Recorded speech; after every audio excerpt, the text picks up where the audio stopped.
The Crypt of Eternal Greed. The fog hung low in the moonless night, shrouding the gnarled forest in an oppressive silence. A single lantern's flickering glow barely illuminated the twisted path as Adrian Kane trudged forward. The map in his trembling hands was said to lead to the Crypt of Eternal Greed, a forgotten tomb brimming with treasure beyond imagination. The warnings etched in blood-red ink at the edge of the parchment, "Beware what it will take," were the last things on his mind. Adrian's heartbeat drummed louder than the cricket's song. He wasn't just chasing gold, he was chasing redemption. His sister lay dying from a wasting sickness, and the fortune promised in the crypt could buy the only cure. Every step deeper into the forest brought him closer to hope, or so he thought. As the trees grew denser, their skeletal branches seemed to clutch at him like ghostly hands. Then came the first sound, a whisper. Faint, fleeting, seemed to come from everywhere at once. "Turn back, he'll take more than gold."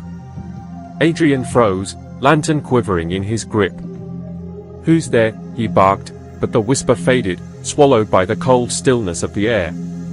He pressed on, the map's ink now faintly glowing, guiding him. The trees gave way to a clearing, at the center of which loomed the crypt's entrance, a gaping maw of black stone, its archway etched with symbols that made Adrian's skin crawl. The words above it read, "What you seek, you already own. What you own, he will claim."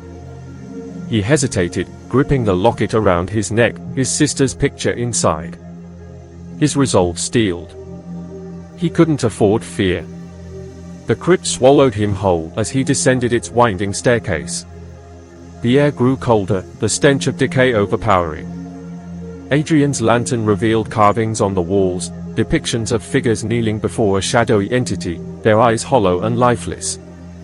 The whispers returned, louder now, overlapping, suffocating. "Your greed blinds you. It will cost you everything." Adrian pushed forward, heart pounding like a war drum.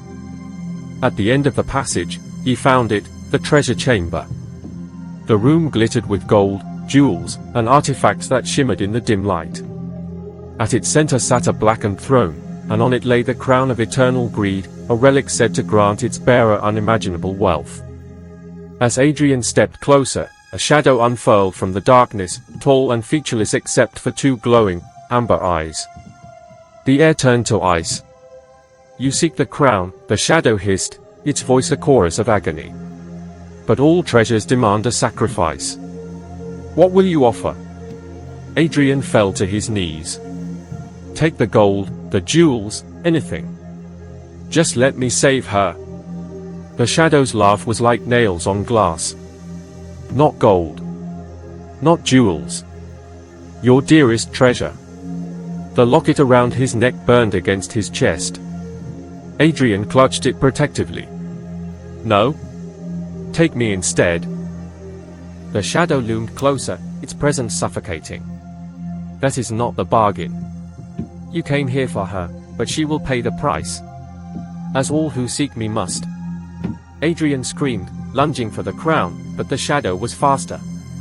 Darkness enveloped him, his screams echoing through the crypt. When the silence returned, the shadow was gone. Adrian emerged from the forest at dawn, clutching the crown in his blooded hands. He found his sister's room empty, her bed cold. The locket hung heavy around his neck, now bearing only a blackened, blank disc where her picture had been. And far away, in the depths of the crypt, the shadow sat upon its throne once more, cradling a faint, flickering light, the last remnants of a girl who had been loved too dearly.